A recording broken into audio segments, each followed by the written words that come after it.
get that heat on now. Yes. As you can tell through the whole thing, I'm sitting there like, we're getting warm. Along these roads we roam, we find adventure through traveling, camping, boondocking, and exploring. Hello and welcome to the Roads We Roam vlogcast number 8. My name is Russ. And I'm Carrie. And we are full-time RVers, documenting our travels across the United States and Canada. We are reporting to you from Hartsville, Tennessee.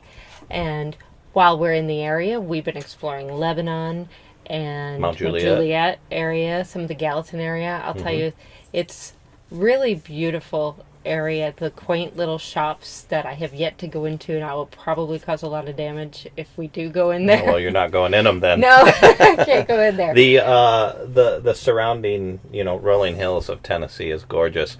I know you can't see it out here. You probably see this trailer and part of a shed, but beyond that, very beautiful rolling hills out here. When we get a sunny day and a break in the rain, we'll probably include some of the beautiful scenery in our in-depth video. I think. Definitely. All right. The temps through yesterday evening into today have been hovering and just sitting in that mid-30s range. Not much of a difference between 34 to 38 with the continual rain. Well, we've been dealing with another heater issue. It's not propane this time. From all the research that we've done, and we're going to touch on where we do our research later, we think it might be a sail switch or or possibly the igniter for the furnace isn't close enough to the gas source. I don't know. I do have to get on the phone. I do have to make some calls after this to get this fixed. Right now, we bought another electric heater. That's fantastic. It really warmed the place up. So that's what we're working off of now. And I honestly think we're probably going to switch to electric heat when we're plugged in. It just makes sense because it works and it doesn't cost extra money because we're already plugged in. The issue we ran into, the blower would start, Yep. but then the propane or the gas. Well, the furnace would never fire on. So we just had cold air blowing in. Russ found a way to hit the reset button, and that worked for a good part of the day. So all I day was all yesterday. set to report that as the high-low, as that low furnace. But Russ fixed through the middle of the night last night, 2 o'clock in the morning. I think you woke up. The cabin was cold. Yeah. It started blowing the cold air again, so he went out and reset it. Nothing. It was a no-go. But fortunately, we did it even with the smaller space heater. It was 69 degrees in here when we woke up in the morning. Yeah, it was still It good wasn't to go. unbearable. It wasn't my toasty warm, comfortable, but it worked. Yep. Okay. Okay, so now for high-low. What was your high yesterday? My high was technically last night around 8 o'clock when you figured out the reset and that hot air started blowing in. That made me a very happy girl. Yeah, okay. What was your high yesterday? So my high yesterday was your dad's chili. That stuff is amazing. I know you don't like hot food, but that was good. It wasn't hot. It had a bite to it, but it actually warmed you up inside. I'm actually thinking about grabbing some more here. It's getting kind of chilly in here right now because of the audio. Carrie and I have had to shut off both space heaters. So I'm going to whip through this I thing. got the blanket. So what was your low then? 2 o'clock in the morning when the furnace did not kick back on. I'll have to admit, that was my low as well. It was kind of cold out there in the dark working with that. So yeah, I agree with you. Thank you for trying, though. I do appreciate you trying that. Oh, however, Russ was so out of it that he noticed this morning that he had left the back bed of the truck open. Yeah. Everything that we had, the All back of our would have been free tools, for the taking. our generators, everything that we have back there. I guess I was just being generous and telling everybody, come on. Thankfully, Dad lives in the middle of nowhere, so it works. It's a giveaway at the Balbarona trailer. Okay, on to the topic of the day. I thought about this and I figured we'd share our resources for troubleshooting. We're going to hit on a couple different areas of troubleshooting. The first one, as a good segue, when we have issues with the RV, what do? What's our first instinct, and where do we look? You would think manuals. That's where we what go I to do. first. I have all of them in a little binder. For the instance of the furnace, it was completely useless. Yeah, it was. It showed you how to install it. You know, I work for a manufacturing company, and we always have a troubleshooting section in our manuals. No troubleshooting section in there. So either they forgot to give us that section that came with the furnace, but all we had were the instruction on how to install it, the installation thing. Yeah. So after we check the manuals and find that they're completely useless or utterly confusing, YouTube. Yeah. We go to YouTube. YouTube's a great source. You know, YouTube, you can find everything. If you're like me, I'm a visual or hands-on learner. I'm not really good at reading and learning. I pick stuff up visually and hands-on. So YouTube works out well for me. And YouTube is just chock full of it. Did you know YouTube, I believe, is the second largest search engine on the internet? I believe it. Yeah, other than Google. Yep. You know, that does... I'm going to create more work for Russ right here. I think every time we have an issue, even though we might document in some of our update videos, we should segment them out and just have them on our blog. So if people are looking to troubleshoot and whatnot, they be can good just go search straight fodder there. because you know people are going to search for it again. So yeah, okay. Okay, then Facebook pages, Yeah. like the group pages. Yeah, especially when you're rig specific. You know, we just go on Little Guy Max and we search through there, and the majority of the times we find an issue. You know, I think a problem that we've seen is sometimes Liberty Outdoor, who makes the Little Guy Max, sometimes Dylan, what's Dylan's last name? DeHoff. He's very proactive on there, and he'll jump right in, and he'll say, hey, call me, I'll get this fixed for you, which is fantastic, a customer service issue, but it doesn't help us out who are going through the same issue. So sometimes I wish he'd say, try this, try that. Well, you know, it would save him time as well. You know, Yeah. if they do an update later, say these were the issues, this is what happened to resolve it, it might help other people, and we wouldn't all be calling Dylan DeHoff, because that's what we wound up trying to do, is we found the phone number and tried to call. Yep. And that leads me to the last one. After we've exhausted the manuals, YouTube, and Facebook, then and only then do we call customer service. Yeah, they'll be getting a call from me today because we're still having issues. And I'll have to say, Little Guy Max has been very good with customer service. Every time we've had issues, it's been, and we've had stuff fixed. So I'm looking forward to getting that furnace fixed. But we do have a workaround, Yep. so I'm happy with Yep, that. exactly. So the next segment for resources, locating places to stay. I've been asked that several times. Definitely. And my favorite app is the Carry app. Carrie, where are we going? Hey, where are we staying? It's like Siri. Carrie, where are we I staying? should so capitalize on that. And Yeah, just- so this is going to be all you here. I'm just going to be sitting here shaking my head and nodding. All right, so I'll usually kind of toggle between a couple of them when we're going to an area. All stays. You have no idea what the interface even looks like on this. Campendium. Yeah.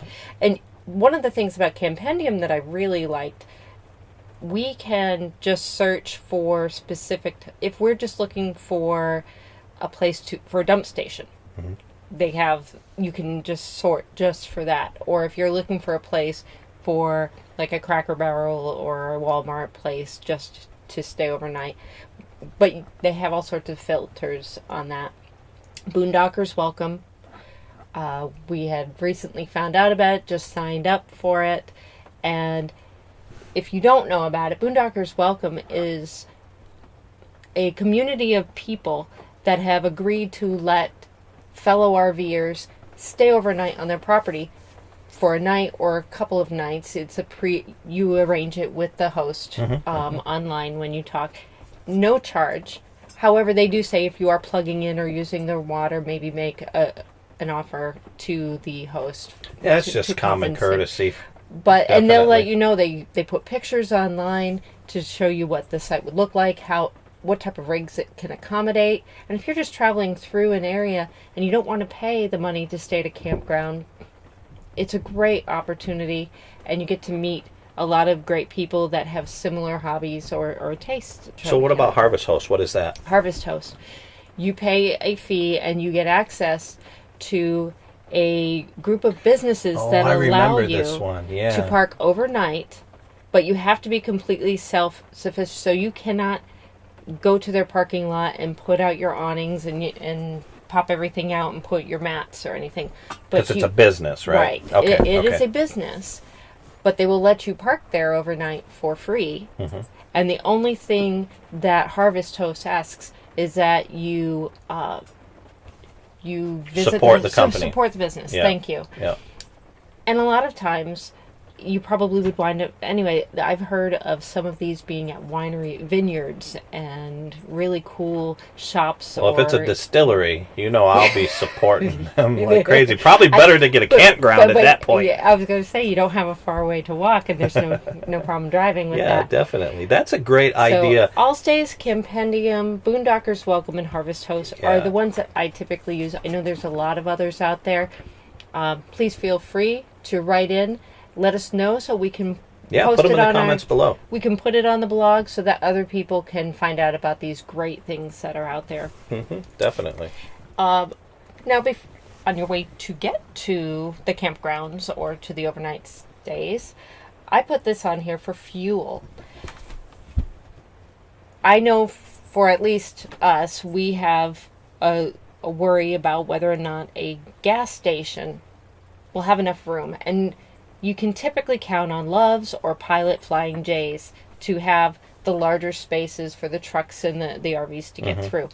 A lot of people don't realize that both Loves and Pilot Flying J have apps, and you can put in your navigation where you're going from start to end, and it will show you where their fuel stations are along the route. Yeah. And it'll show you the current rate of the fuel.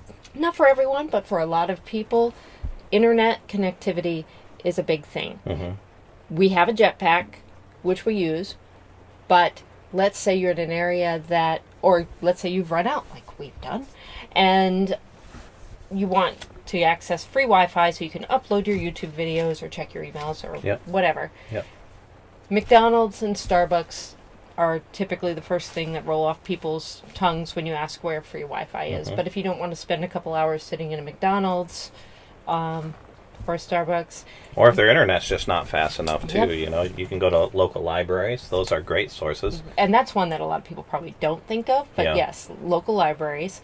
And they don't mind if you sit there for several hours. And one recent one that I just found out about is through the Facebook app. Mm-hmm.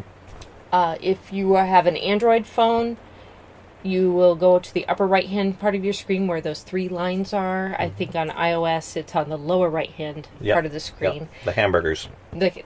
Hamburgers. So you click on the hamburgers, and you'll scroll down the list until you see it say free Wi-Fi. Click on that, and then it will. I think it actually says find Wi-Fi. Find Wi-Fi. And that's that's actually under more. You have to click see more first, then find Wi-Fi. Okay. Yep. See, I don't have Facebook on my phone. That's the one app I don't have. I just leave Facebook to rest. So you click on the find Wi-Fi, and then you enable it. And what it will do is it will bring up a map, and it will show you all the available locations where free Wi-Fi is up and running, and you can go there. So I know how to get there just because I checked it out before you did this, but I didn't actually go into it. Is it like, does it drop pins? Is that what it looks like? Yeah, it looks like a Google map, and perfect. it has the pins, and then you could just click on that and do navigation right to it. Nice. Very cool. So if you're out and about, you can do that. That's a quick workaround. One thing I am looking into getting, and we haven't done yet, is getting a booster. Yeah, those are pricey, but in our business, and what you and I both do professionally, it's a need. So yeah, definitely. Yep. Okay, so what about my favorite section, viewer engagement? We have several today. At Knitwitch4 via Instagram, she asked, where do people store those portable tank things? In with all of your stuff? So yeah, Nitwitch. This comes from a conversation that Nitwitch and I were having in Messenger. Yeah, back and forth. It was private. We are going to get one of those. Actually, I think, Carrie, you bought it off of Amazon right now. We'll get it Friday. Yeah, the Rhino one. So I think to answer your question, Nitwitch, no, probably not in with all your stuff because just the nature of what's in there. You know, you kind of want to isolate that stuff. And she knows this because I mentioned this as well, and she said, yeah, definitely. I think what we're going to do is that Rhino one actually has little indentations for straps. I think we're going to strap it to the top of our tonneau cover, right in the back, up against the back window there. I think. I don't know if it's going to work, but in my mind, that's how we're going to do it. But I would definitely find some place that is isolated from the rest of your gear. Maybe your RV has a ladder on the back. You could strap it to that. They show that on the pictures. Or maybe you have a cargo, holder that goes into the back of your what are those things called? It's just Cargo those racks. carrier? Yeah, those little racks. Or maybe you have a rooftop cargo carrier. Maybe you put it up there. Kathy Vanderbilt via YouTube. She thanked us for both of our service. She saw when we were talking about our Veterans Day experiences, and she said, I was raised in an Air Force family, and I appreciate all those who keep our country safe and allow us to have the freedoms we have. By the way, I love the flux capacitor and the view of the jack taken apart. It made me laugh out loud. Well, first off, Kathy, thank you so much for acknowledging our service. To be 100% honest with you, it was an honor to have had the privilege to serve our country. Something that I look back very fondly, getting teary-eyed. It always gets me. But anyways, That and the movie Fried Green Tomatoes. any movie, Maxwell House commercial makes me cry. But anyways, Kathy, I want to thank you because our service members are able to do what they do because of the love and the support of their family members. And it's not easy being a family member of a service member.